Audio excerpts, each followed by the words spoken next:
Beautiful Igbos, it all started with our ancestors 700 to 800 years ago.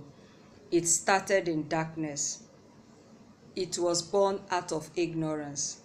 It was created with the limited information and knowledge available to them. It was their time, their world, the dark age. I'm talking about Osu, Ohu, and Umeka system in Igbo land. So far in my campaign, I have taken us through the history of how it became a norm in our society. And the most daunting aspect of this campaign against the continued practice of this obnoxious tradition is getting my people to understand that tradition is meant for humanity and not against humanity. I did not dig into our history to destroy our cultural and traditional inheritance. I did not speak to provoke and increase the acrimony among us. I speak to arouse the humanity in us. Because I've often told us that humanity is not what you do with another. It is not what you do for another. Neither is it what you do to another. It is what you do with yourself, for yourself, and to yourself, because you are humanity. I speak to those who believe in human emancipation to rise up and act their belief. I do not speak the truth to present our ancestors as the least good. Rather, I speak the truth to arouse the morality in us as a people and as a tribe. Some of the people you celebrate on social media as Igbos who are making waves abroad swore never to come back home. Yes, the ones you celebrate on social media as Igbos who are making waves across Europe and America, they swore never to come home because you label them Osu, Ohu, and Ume in your communities.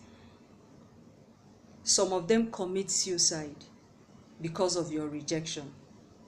We destroy their self-worth. A Catholic archbishop told me about a young Igbo reverend sister who is doing a great work outside Nigeria and took a decision never to come home. So he inquired to know why he took such a decision, and the young lady said, I refuse to come home again because each time I come home, the only thing I hear is Sister Suaho Alola, which means that outcast sister has come. What are you holding on to? You are hurting a human being created by God, and God is hurting as well. Some of them were princes and princesses before they were kidnapped. King Jaja of Opobo is a true example. A young man from Imo State who claims to be labeled Osu in his village wrote in the social media, Facebook to be precise, that they have traced their origin to 2 villages away from where they are labeled Osu. In other words, your ancestor, my ancestor, kidnapped his ancestor and sold him into slavery 2 villages away.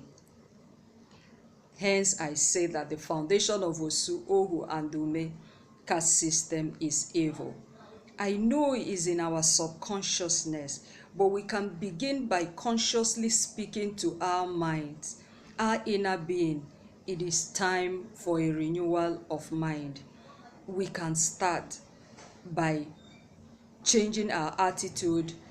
We all have defiled the rules, and the gods are silent. Yes, they are. They are silent because they never created the rules. We can start by creating our own rules to fit into the 21st century, and it is expedient because the world is craving for a new birth, the birth of freedom and equality. I know it is a long journey before we can achieve the expected decorum, but we can start by painting a positive mental picture of its possibility. We can start by reorientating our thought of fear to a strength of victory. We can start by speaking it out, and it will begin to sink into our system. Let us break the bridge of segregation, discrimination, inequality, acrimony among us.